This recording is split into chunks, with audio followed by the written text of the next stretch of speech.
Oke. Kalau ngomong-ngomong soal perhitungan kejenuhan tadi, Mas Afel jenuh gak, Mas? Nah kalau kita masih ngurusin pekerja itu masih di level APD, menurutku capeknya tuh ekstra gitu loh. Oh, Kalau pas masuk Petrosi sebenarnya ahli K3 umum itu secara sertifikat nggak ada gunanya. Membuat kita juga sadar gitu ya, apapun kontrol yang kita kasih, kalau memang takdirnya meninggal ya meninggal gitu kan. Ibaratnya.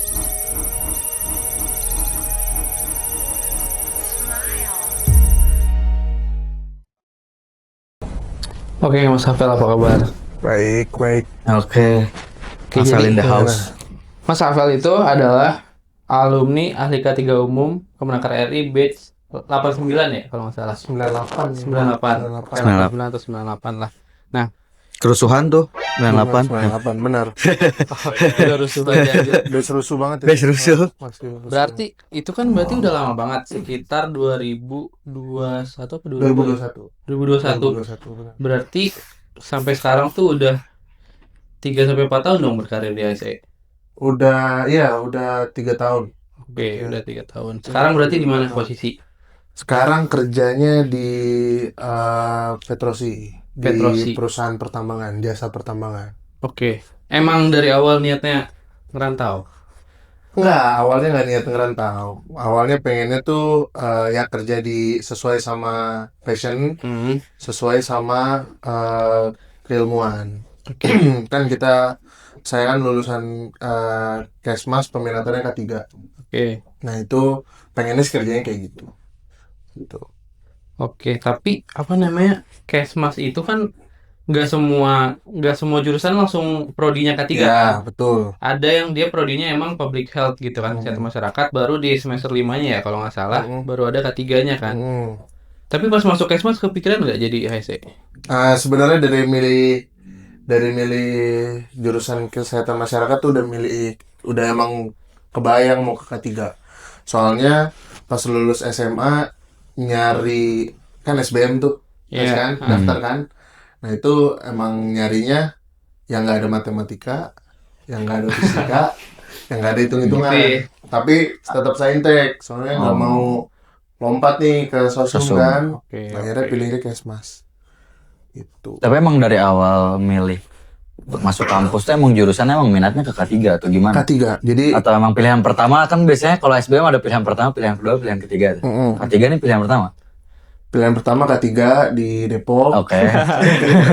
Ya udah tau lah apa ya kan. Iya. Pilihan kedua Kesmas di Depok. Oh. Pilihan ketiga baru Kesmas di UPN. Oh, berarti emang udah jiwa K3, jiwa Kesmas. Itu gara-gara baca UU nomor 1 tahun 1970 tuh. Sedap. Kan Dari SMA tuh udah baca. dari SMA udah tahu sih karena Berarti dia Emang well educated. Iya, benar. Emang Bukan orang tuanya nyasar. ngajarin bener.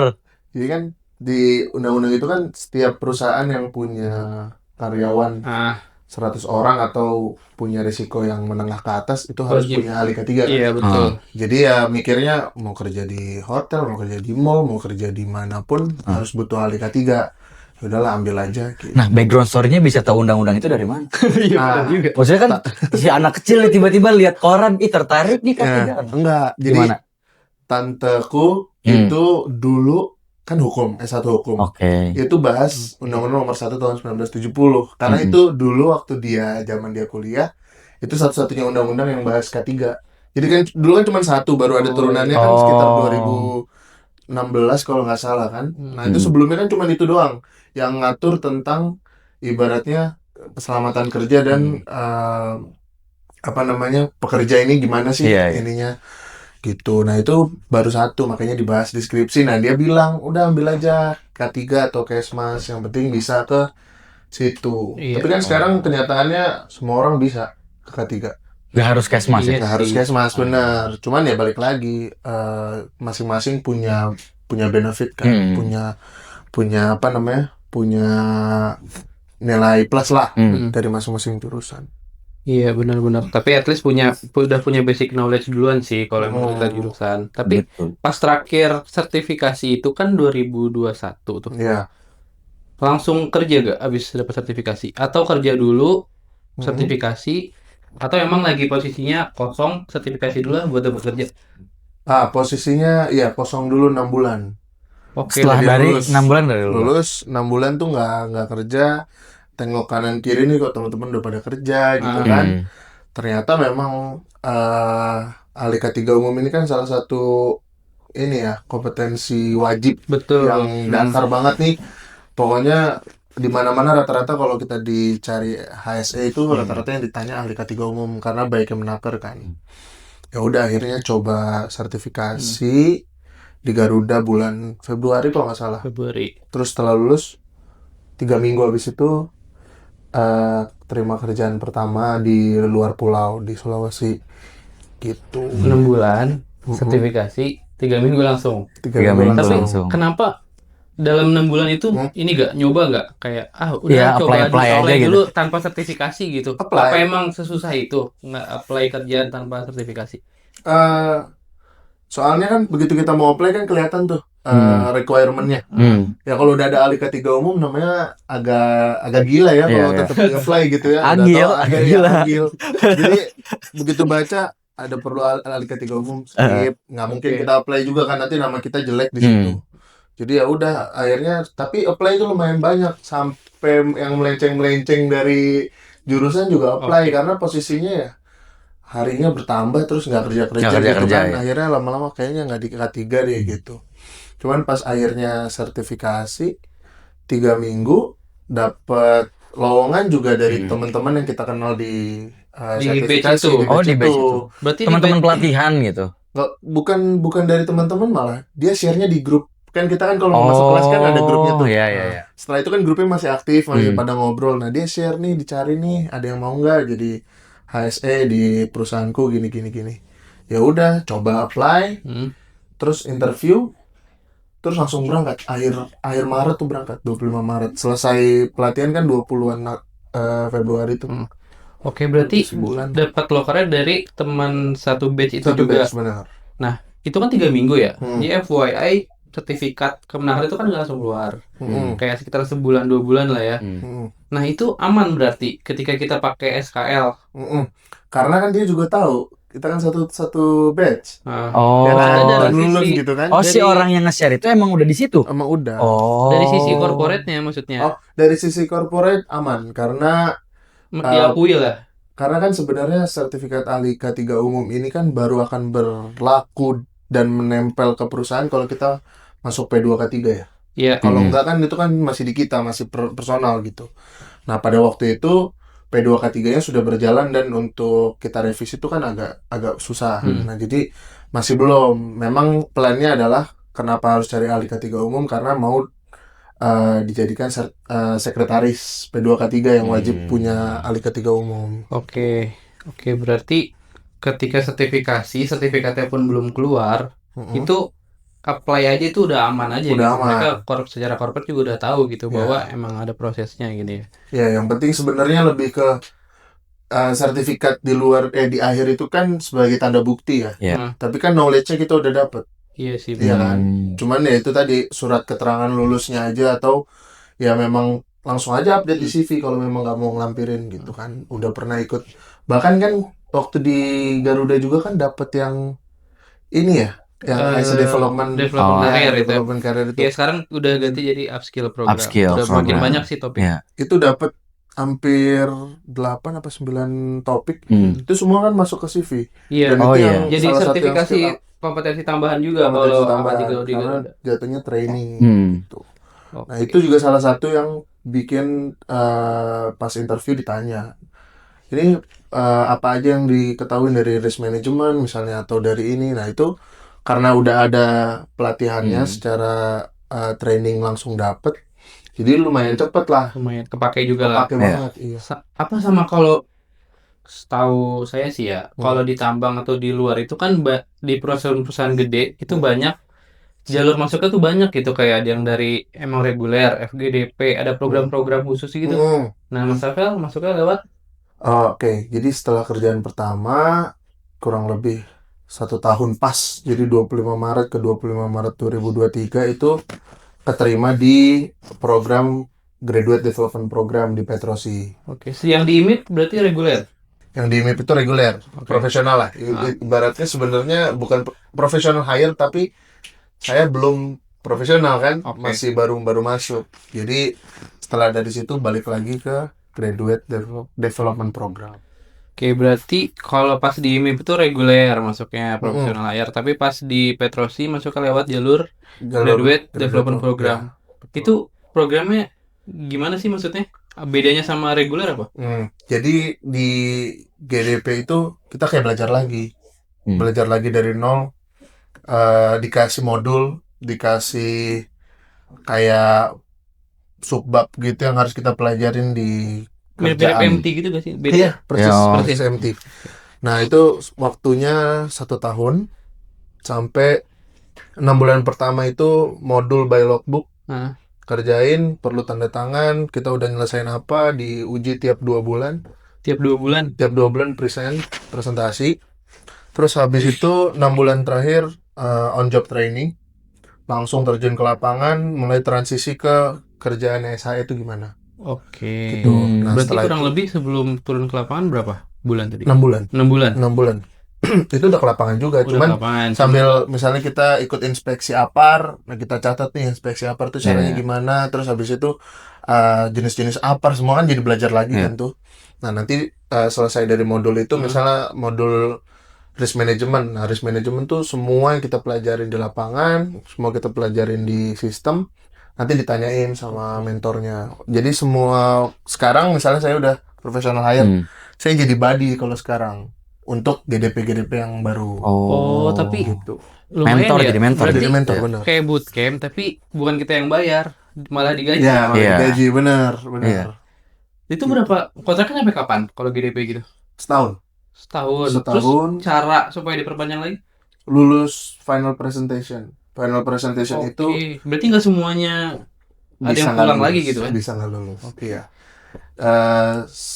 Final presentation itu kita sampein ide dari yang 1 tahun udah kita jalanin, cara-cara kerja di perusahaan, kira-kira apa yang bisa diimprove, gitu. Kira-kira apa yang bisa lebih dimulusin lah, gitu. Nah, berarti kan Mas Hafel ini udah lulus dong sekarang. Udah. Menurut Mas Hafel apa yang membuat bisa lulus gitu pas saat final presentation itu? Sertifikasi. Salah satunya itu, karena Sertifikasi di Garuda. kalau pas masuk Petrosi sebenarnya ahli K3 umum itu secara sertifikat nggak ada gunanya. Karena pertambangan. Pertambangan ini kan basicnya di POP kan. Iya, POP. Oke. Pengawas operasional pertama. Tapi ahli K3 umum itu knowledge yang jadi helpful banget buat saya. Nah, iya. Lanjut dulu. Nah, itu jadi gimana caranya, bahkan beberapa sampai sekarang ahli K3 umum di pertambangan tuh dikit. Karena kan sebenarnya itu kan basic kan. Iya. Kita kan SMK 3 berarti kalau ahli K3 umum. Sedangkan pertambangan itu pakai SMKP. Sebenarnya kalau mau diomongin ya SMKP itu turunan dari SMK 3 yang lebih didetailkan ke pertambangan. Iya, sampai SMK 3 RS Iya, gitu ya. betul. Jadi tinggal sesuaiin aja sama pas saya kerja di pertambangan. Sebelumnya kan basic-basicnya udah tahu semua dari SMK 3. Tapi dari secara kriteria sama. Kalau SMK 3 itu kan ada yang 166 ya. Iya. Itu sama turunan dari 166 itu atau Yang nggak bisa digunakan di pertambangan dihapus. oh, justru dikurangin. Jadi Tapi ada kalau penambahan nggak? secara detail belum tahu karena belum POP. Oke. Cuman belum POP, Mas. belum POP. Di Garuda ada. Itu udah nanya kemarin. Nah, itu dia. Kemarin udah nanya. Udah nanya. Jadi kalau internal perusahaan itu kita pakainya SMKP gabungan sama ISO 22 elemen. Nah, turunan elemennya aku nggak terlalu hafal. Cuman ada 22 elemen dari context of organization sampai continuous improvement. Nah, itu kan 22. Nah, kurang lebihnya jadinya sama. Cuman tipe kayak penghargaannya beda. Bukan bendera emas, bendera itu. Itu dari mana? Minerba. Bendera One Piece. Minerba. Bukan. Maaf. Oke. Lanjut ya, guys. Agak ini ya. Berarti dari apa? Bingung dari... tuh. Biasa. Ngobleng. Kalau SMK 3 kan dari Kemenaker. Kalau SMKP berarti yang ngasih apa sih namanya? SDM. SDM. Iya, Oke, dari SDM. SDM. Gitu. Tapi selama kerja di tambang itu kan banyak yang bilang ya gajinya lumayan lah segala macam, tapi pressure-nya juga lumayan. Betul. Itu sebanding nggak sih? Maksudnya worth it nggak? Oh, gimana ya? Kalau dibilang worth it, ya balik lagi kan orang mulai karir tuh kadang ada yang pokoknya yang ditabung dulu ya uang atau kita build ekonominya dulu gitu. Ada juga yang nggak peduli deh mau uangnya nggak terlalu besar tapi yang penting selalu ada sama keluarga Iya sih, benar. dekat dari Deket rumah. rumah. Nah, kalau secara worth it atau enggak tentunya makin jauh ditempatinnya Makin worth it. makin gede gajinya. Oke. Kalau di perusahaan pertambangan pasti gitu karena setiap ada project itu pasti dihitung dulu nilai bisa dibilang nilai kejenuhannya gitu loh. Ini jenuh nggak sih orang kalau ditaruh sini? Itu dari mulai moda transportasi ke sana, terus habis itu entertainment yang di sekitar situ ada atau enggak, sama sinyal. Oh. Oke, berarti Jadi- kalau sekelas perusahaan-perusahaan gede, kalau makin terpencil makin Makin gede gajinya. Karena itu tadi mikirin impact-nya. itu kalau ada hitungan, karyawan kerja ada di sini. hitungan. kejenuhan gitu. Ada itu kalau dari safety cuman masukin bagian ini orang kalau sakit dibawa kemana. Oh. Kalau susah berarti kan orang makin takut dong di situ. Ibaratnya demam aja nyari Panadol Iya sih. 2 jam Iya, gitu iya. misalnya kan, ya nggak bisa. Maksudnya harus dikasih insentif yang lebih karena kalau ada apa-apa atau lagi sakit kita jauh dari fasilitas. Itu dihitung sama tim human capital. Oh, ngomong-ngomong soal perhitungan kejenuhan tadi, Mas Afel jenuh gak, Mas? Sejauh tapi dia udah berapa tahun? Udah berapa tahun? 3 ya berarti. Nah, itu 2002. 3 tahun Bisa tuh bertahan 3 jenuh tahun. gak tuh? Kerja? Sebenarnya enggak. Enggak.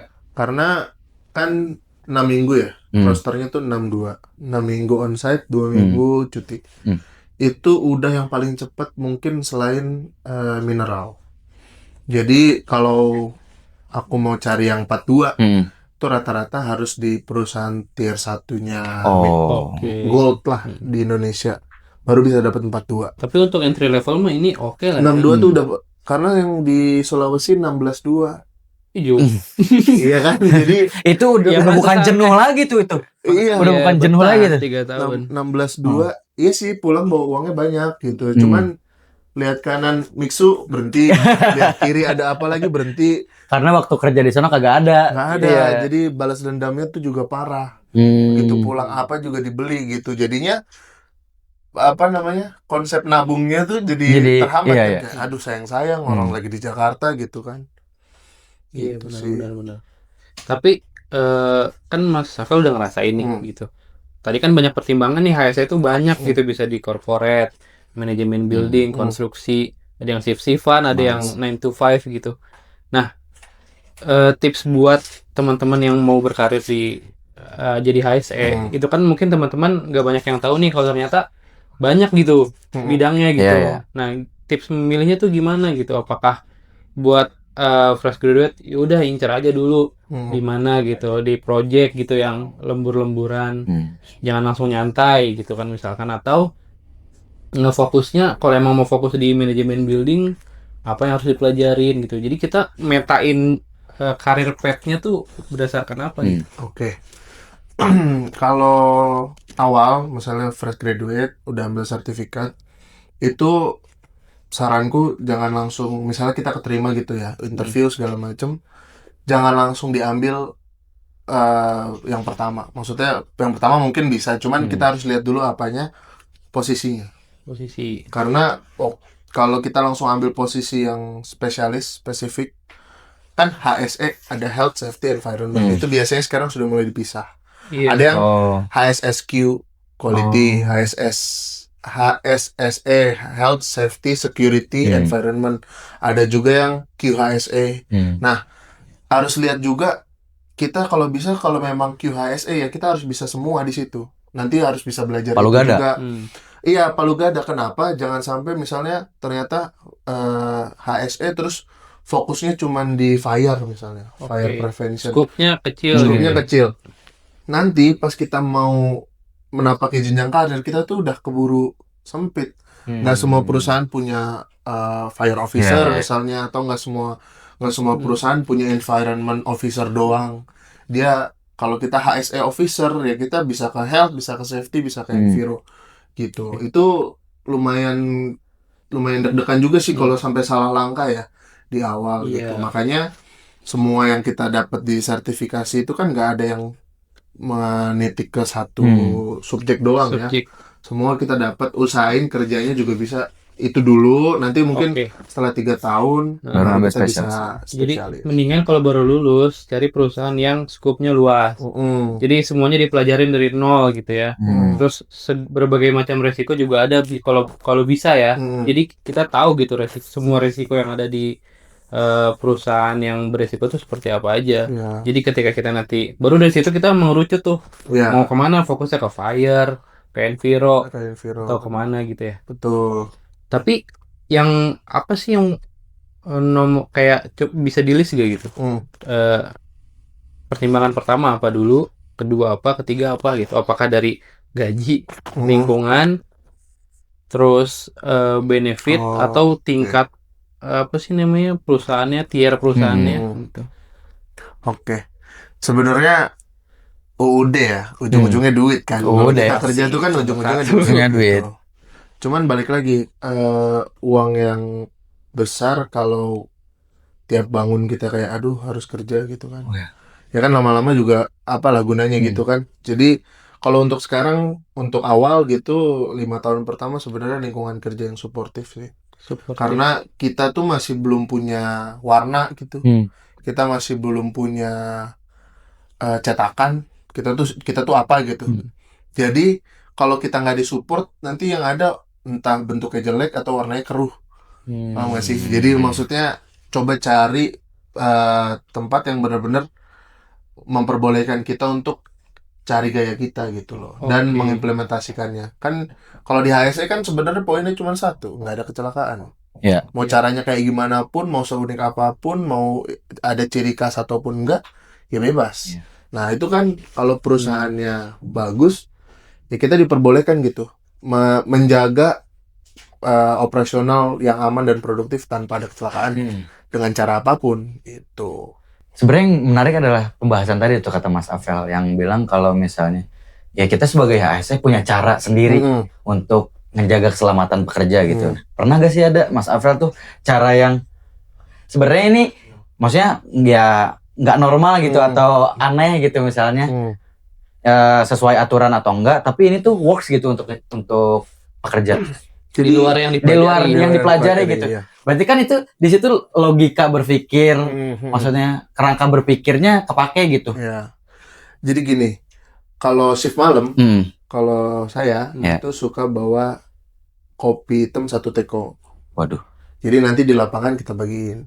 Oh. Jadi kalau kirain ngasih kopinya buat gaib, buat sesajen. Enggak buat pekerja. Oke. Jadi karena pekerja di tambang ini kan 24 jam, dia 12 jam kan. Jadi nah ya salah satu benefit utama yang menurut saya kenapa akhirnya saya ngambil ke pertambangan, ya K3 itu bisa dibilang tanda kutip ya dewa gitu. Lu stop ya stop. Kalau kita bilang jadi omongannya turun dulu stop gitu. Ya dia mau stop.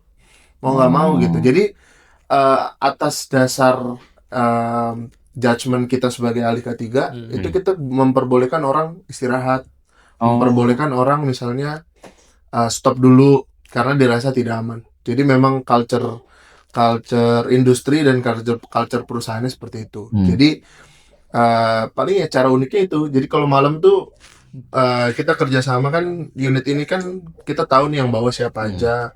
Terus kita punya data-datanya kan lengkap tuh. Dia tidur berapa jam, dia udah berapa malam masuk shift malam. Sampai segitunya ya. Biasanya yang udah shift ke-5, ke-6, hari ke-5, hari ke-6 masuk malam itu biasanya akan kita berhentikan, turun, dia cek kesehatan, cek tensi, cek reaction time. Pokoknya fatigue check lah. Setelah itu kita kasih kopi.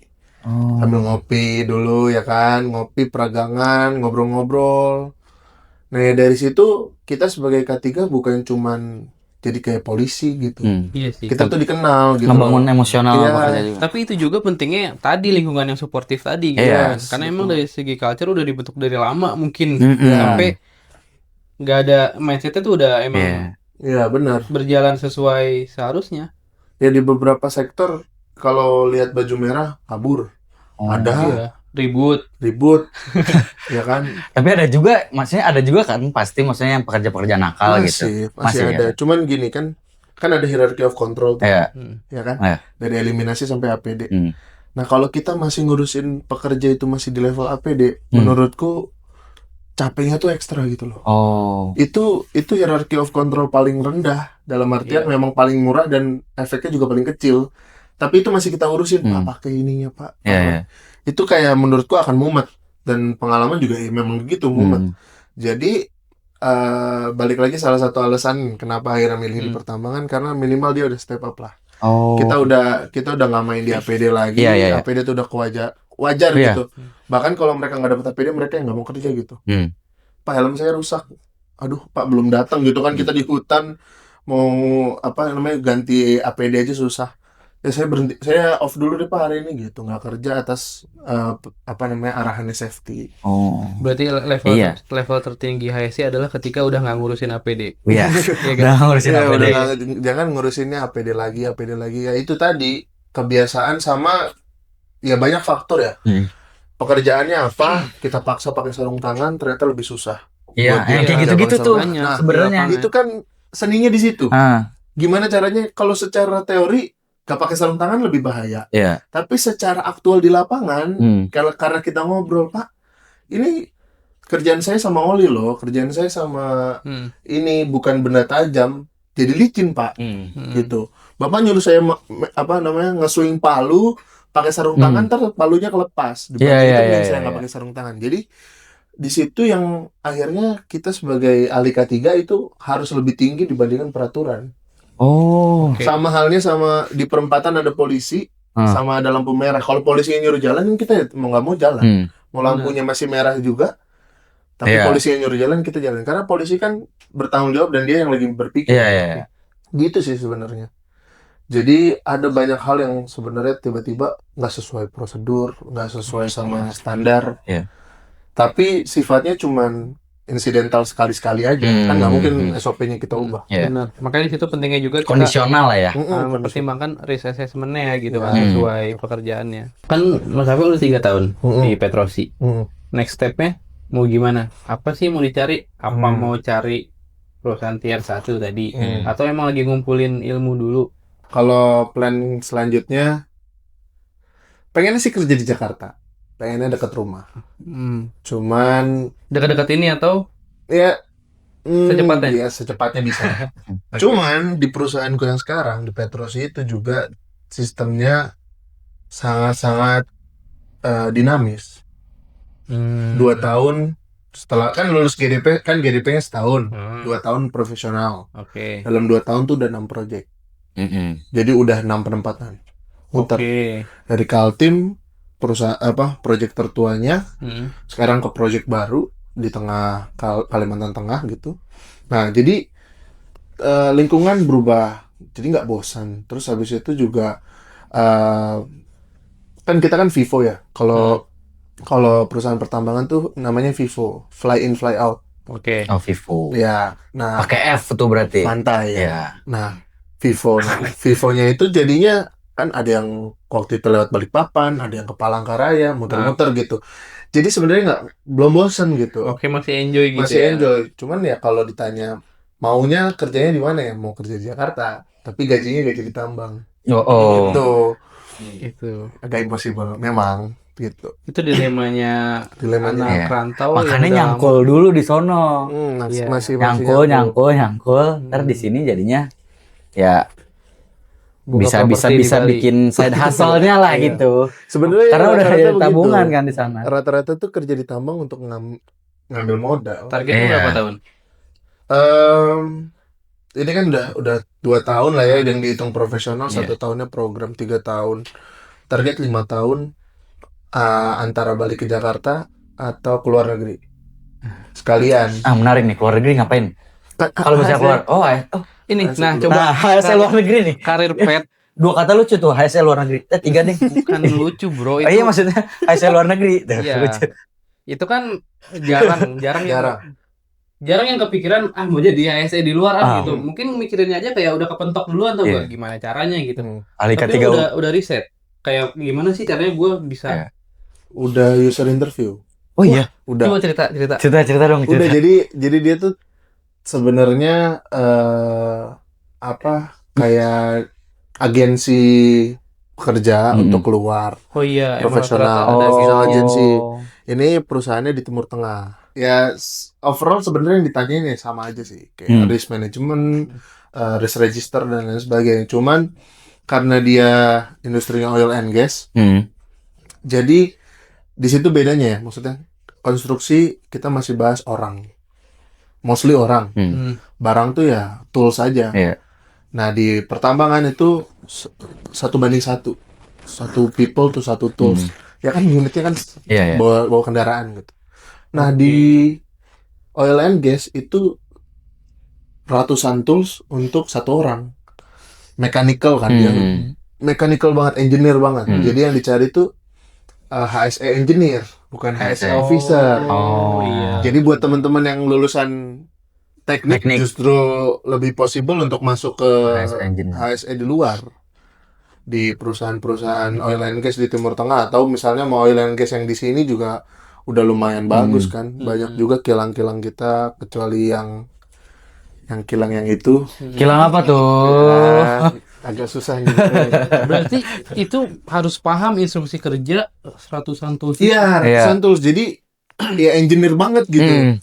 Nah itu mungkin yang kenapa alasannya aku nggak dipanggil lagi karena berarti begitu. pas user banyak pertanyaan. Banyak pertanyaan. Spesifik. Cuman dia juga itu enaknya interview sama orang luar. Iya. Dia tahu background kita. Jadi nggak yang kayak berusaha menjatuhkan. Dia cuma yang kayak, okay, do you know anything about these tools? Nggak tahu gitu kan? Jawab aja nggak tahu. Ya memang saya berfokus. Ya dia akhirnya tanya terus apa yang bisa lu give ke kita gitu. Ya kalau di perusahaan yang sekarang memang fokusnya di, apalagi dari 6 project itu 4-nya open. 4-nya project baru. Jadi memang kayaknya udah mulai berkhusus di people capability. Jadi naikin budaya K3 ke orang-orang. Gitu sih. Tapi kalau user yang emang jago, biasanya dia tuh interview itu cuma nanya apa yang kita tahu doang. Jadi kalau buat fresh graduate yang baru interview, kayak takut ditanya pengalaman kerja itu kayaknya nggak bakal ditanya sampai situ kan. Pasti ditanya pengalaman sertifikasi apa yang lu dapat ilmunya. Benar. Jadi cuma seputar apa yang udah pernah kita alamin aja. Gitu. Makanya perbanyaklah pengalaman gitu. Pengalaman nggak harus melulu dalam bentuk turun pekerjaan formal gitu. Tapi secara knowledge juga itu udah termasuk bisa gitu ya untuk bahan buat jadi interview. Gitu. Oke, berarti target ya 2 tahun 3 tahun lagi lah ya ditambang. Oke. Berarti kalau dari segi kompetensi, ada yang diincer gak? Iya. Kalau yang masih bisa di reach dan cuma tinggal nunggu waktu tuh ya POP. Karena harus ada pengalaman Harus ada POP. Di mana mending POP-nya? Di mana? Ya udah pasti. Gimana lagi? Oke. Maksudnya info aja gitu. Iya kan udah nanya kemarin. Nah, itu POP. Cuman nextnya sebenarnya pengen ngambil Nebos ICG ya. Itu salah yang interview user di luar tadi 5 persyaratan nggak Nebos itu? Nggak nanyain persyaratan. Nggak nanyain. Cuman kayaknya bakal disertifikasikan kalau masuk. Kan. Ada juga yang kayak gitu. Jadi benefit pas kita interview tuh nggak melulu tentang gaji doang ya. Bisa juga bilang saya tuh udah mau ini Pak. Cuman kendala di Jadi biar dia pas saya masuk bisa nggak saya gitu. di-provide ya. Kayak gitu. Nebos mahal deh. Jadi ntar dulu deh. Lumayan sih. Coba jelasin dong Nebos. Iya.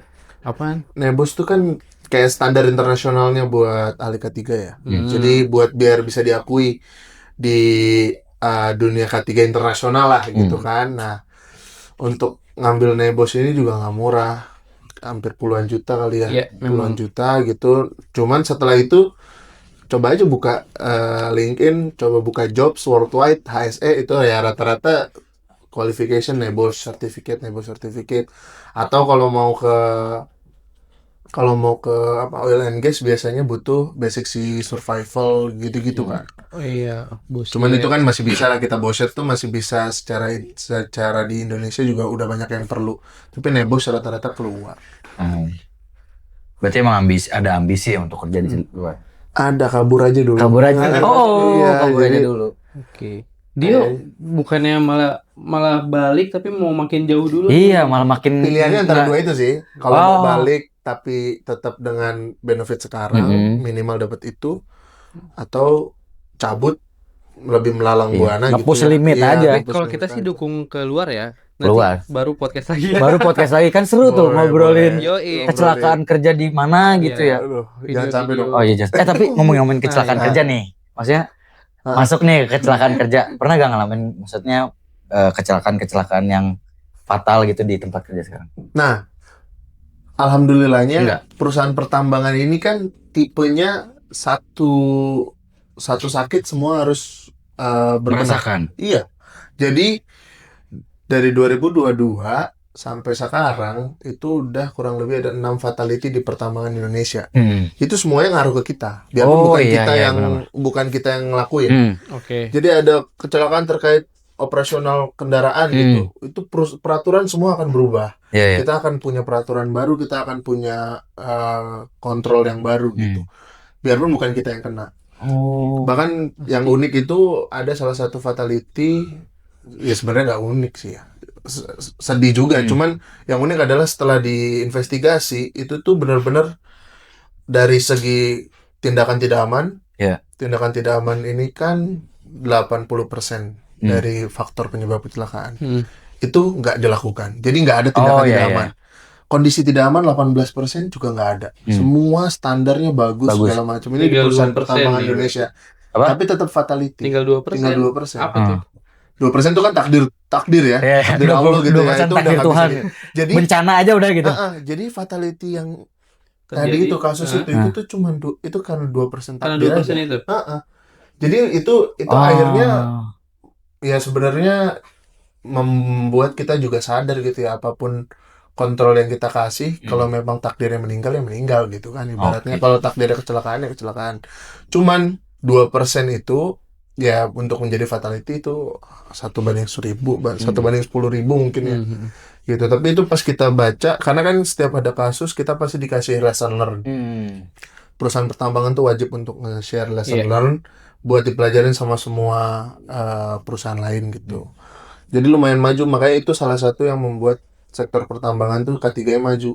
Karena mereka nggak takut buat buka dapur gitu loh. Jadi Di sama-sama. gua ada kecelakaan Iya, nih. iya. Evaluasinya buat semua. Iya, buat Evaluasi semua. buat semua ya. Walaupun Jangan kecelakaan di tambang mana gitu.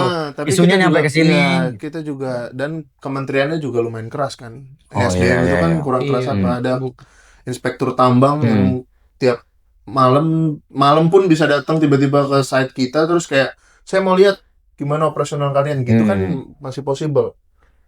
Nah, itu buat sektor-sektor lain sebenarnya bisa dicontoh sih, itu kayak benar-benar Apa namanya, berarti memang budayanya itu, kenapa budaya kerja di high risk environment itu Iya. bagus karena memang solid juga Iya, gitu. ya Dari segi benar. environment-nya. Kalau yang di internal perusahaan malah sebenarnya salah satu skill yang cuman belajar by teori aja itu Iya. incident investigation sama ini sih emergency response. Bahkan tim emergency kita tuh ya kayak tentara, latihan.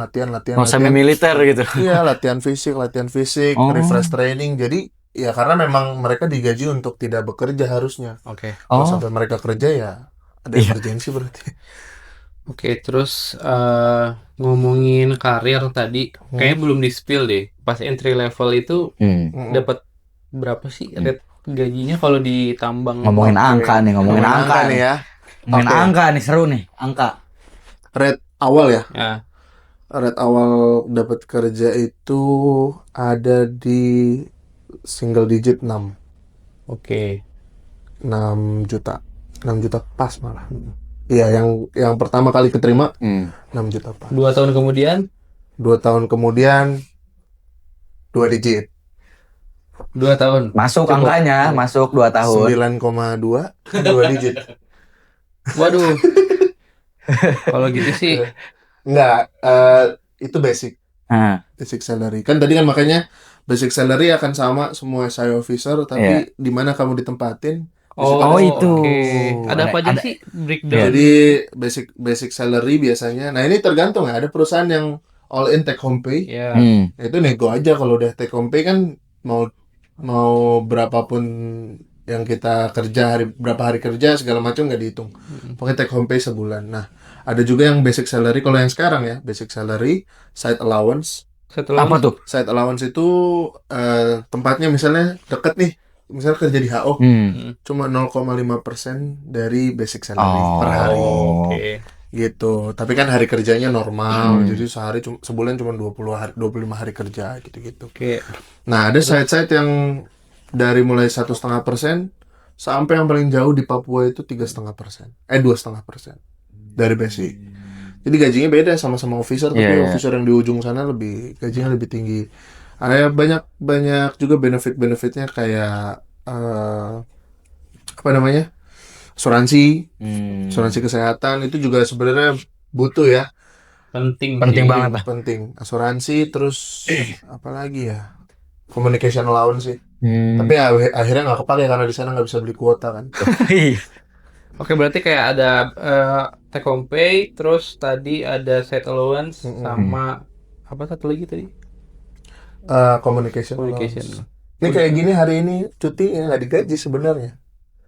By system nggak digaji karena kan side allowance harus Iya, di sana. harus di sana Kalau lagi sebenarnya. cuti libur. Side allowance-nya nggak dapat. Nggak dapat. Terus kita lanjut ke segmen ini kali ya. Quick question. Quick Nah, question. Yang pertama. Mendingan shift malam atau shift pagi? Shift malam. Oke. Oke, pertanyaan kedua. Pilih. Nggak Nggak usah di breakdown lah. Nggak usah di breakdown ya. Ya, nggak seru so aja. Malam. Udah. Nah, Oke. Yang kedua, milih site di tambang terpencil tapi gajinya gede. Atau di kantor pusat tapi gajinya B aja. Di tambang. Gaji. Tambang tuh. Tambang. Untuk sekarang berarti tambang. oke, terus tadi ngomongin APD. APD yang melekat dalam diri lu saat kerja di tambang tuh. Helm. Helm. Helm tuh kayak nggak pakai helm tuh kayak nggak pakai baju. Oh iya. Kayak telanjang aja Iya, gitu. kayak wah. Aduh, soalnya- kepalaku kosong. Soalnya langsung kelihatan orang ngobrol sama kita kan lihat helmnya juga. Iya. Nggak ada helm tuh, gitu kan nggak enak juga ya. Apalagi baju merah. Nggak pakai helm, wah itu lebih malu lagi kan kalau sampai ketinggalan. Berarti berasa banget tuh kalau pala nggak ada helm tuh kayak udah berasa Iya. gitu ya. Udah berasa. Ini sekarang juga lagi kerasa. Ih, helm gua mana ya? Di rumah aja ada 2. Karena kebawa. Gimana tuh? Bawa. Oh, Bawa pas saking cuti. Oh, saking Iya. ininya tuh dibawa-bawa terus Iya, gitu. Kebawa, Si ya. helm. Kan dicantolin di tas kan. Oh, Itu berarti emang kebawa udah, sampai Jakarta. emang Sampai udah Jakarta starter mana? pack banget gitu. Emang udah, gua sehari gak pakai helm nih, gitu. Sampai bandara kok ada helm ya? Iya. Oke, pertanyaan selanjutnya. Lagu yang sering kamu dengerin pas OTW ke site. Seru nih, ngomongin lagu. Apa ya, di mobil berarti ya, pas Iya. berangkat ya. Sebenarnya nggak boleh dengerin lagu. Oh, nggak boleh. Nah, kenapa nggak boleh dengerin lagu? Kan ada radionya, radio komunikasi kan. Oh, Kalau kita benar. setel lagu kenceng-kenceng atau nyetel lagu, apalagi di jam-jam kritis gitu, kita nggak denger kalau di kontak. Oh. Apalagi mobil safety kan, pasti sering tuh, Pak ini minta tolong ini, cekin ini segala macem. Jadi sebisa mungkin tidak mendengarkan lagu kecuali bukannya yang nyetir, Oh, ya kan? ya. Kalaupun ada yang nyetir ngerasa keganggu sama lagunya, mendingan kita pakai headset aja di dalam tuh. Gimana gak ada perhitungan jenuh gak tuh? Dengerin lagu aja susah. Susah. Susah. Paling pas lagi parkir aja baru kita setel lagu. Oh. Oke. Apa nih lagu apa? Satu sebut. 33 Perunggu. Oh, wis. Itu dia. Itu dia. Sesuai sama Sesuai. video klipnya. Iya. Apa? Video klipnya kan, tapi kan dia pertambangan. Kalau yang video klipnya apa? Itu kan ini Sama di kapalan offshore. ya? Offshore, iya benar. Nanti kehilangan bapak boleh tuh. share playlist kali ya. Iya, boleh Ya, share. share playlist kali. Berarti udah tambang banget tuh ya emang banget. jiwanya, dengerin aja perunggu 23 kali. 33 kali Oke. lagi. Terakhir, Hmm. kalau nggak jadi HSE, mau jadi apa? Videographer. Videografer. Kayaknya kalau bukan jadi HSE ya videografer, fotografer sih. Cuman ya itu tadi, setelah kerja di sana ya sebenarnya hobinya nggak hilang. Oh, ini menarik Hobinya nih. nggak hilang, Kan cuman banyak ini juga sih. iya, sana. banyak yang bisa Spot. kita capture juga kan. Iya. Cuman kan nggak semuanya boleh di-share. Itu Iya yang bahaya sih. sih. Aktivitas pertambangan ini kan zonanya merah hitungannya. Nggak boleh di-share gitu. Tapi ya tetap. Tapi banyak gak sih maksudnya orang-orang yang kerja di tambang jadi konten kreator gitu-gitu? Nah itu offshore kayaknya udah lumayan Udah banyak. banyak. Tapi Iya, banyak tambang juga. tuh kenapa ya masih jarang? Masih jarang. Karena areanya juga lumayan ini sih. Banyak itu tadi ya, banyak kompromi. Jadi ada beberapa hal yang sifatnya ini kan cuma 6 jam. Kita kontrol dari segi lain yang harusnya sesuai prosedur kita abaikan dulu. Oh. Cuman kan akhirnya setelah makanya communication-nya itu cepat. Manajemen tuh pasti langsung tahu misalnya, Pak ini harusnya kayak gini, tapi nggak bisa kita lakukan. Jadi kita gini aja ya. Iya. Risk matrixnya jadi seperti ini, bisa diterima atau enggak bisa. Ya udah go ahead. Nah, tapi kalau itu ke capture di kamera kan Iya. jadi aneh. Iya benar. Tuh. Jadi makanya mungkin content creator-nya sedikit. Cuman kalau mau jadi content creator HSE di pertambangan ya mau. Cuman waktunya Pak Iya 6 sih. kan 6 juga ya kan. Nggak sempet tuh mikirin Nggak sempet tuh. Iya. Nggak sempet tuh. Gak sempet tuh mikirin caption buat upload. Login harian ML aja nggak bisa. Ya kan? Apalagi. Oke, tapi boleh dong misalkan ada teman-teman yang mau tanya-tanya, boleh sharing-sharing nggak gitu? Buat Oh, nginfluence bisa ngehubungin Mas Afel tuh lewat mana? Di sini ya? Oh, Iya, nggak. Oh, nggak ada. Oke, mungkin bisa connect di LinkedIn, Avel Pertama Putra, atau di Instagram, Avel PRTM _. Nah itu bisa aja DM aja. Di LinkedIn sih sebenarnya paling gampang ya. Kalau mau tanya-tanya silahkan, tanya-tanya tentang pertambangan, locker nggak bisa jamin, tapi kalau setiap ada locker pasti di share. Update. Itu GDP kapan buka BC berapa? Tahun 2 kali. Setahun 2 kali. Ini Oktober buka lagi berarti. Oktober buka lagi. Nah, Berarti guys. kayak kita bikin program coaching nggak sih GDP sama dia? Iya. Ya, Lulus. kata Mas Afel, ya tergantung angkanya. Udah. Iya. Kalau Oke. ternyata tinggi, Iya. maka saya balik ke Kalau Jakarta nemu aja. angka tuh Iya. boleh. Buat ini apa namanya ke depannya, kalau pengen tahu lebih dalam lagi tentang working process di HSE itu kayak gimana, kita tuh sebulan sekali tuh akan ada sharing session dari alumni Garuda ya kayak Mas Afel kayak gini gitu. Kemarin juga udah sempet ya Mas Afel ya. Ya. Jadi ke depannya standby itu di grup community-nya Garuda di WhatsApp sebulan sekali. Insya Allah kita bakal ngadain sharing session buat ceritain pengalaman-pengalaman alumni HSE yang udah sukses gitu ya. Iya. Itu salah satu eksklusivitas join AK3U-nya di Garuda. Betul. Sama kompetensi tadi banyak ya. Jadi ada penunjang juga. Iya, itu ini banget sih, apa namanya, beruntung banget sih dapat yang Kompetensi itu ya? kompetensi ya. Thank you Mas Afel udah mampir di Garuda. Ditunggu cerita Iya, HSE luar cerita negeri. HSE luar negeri. Iya, kata lucu. HSE luar negeri. Amin. Semoga.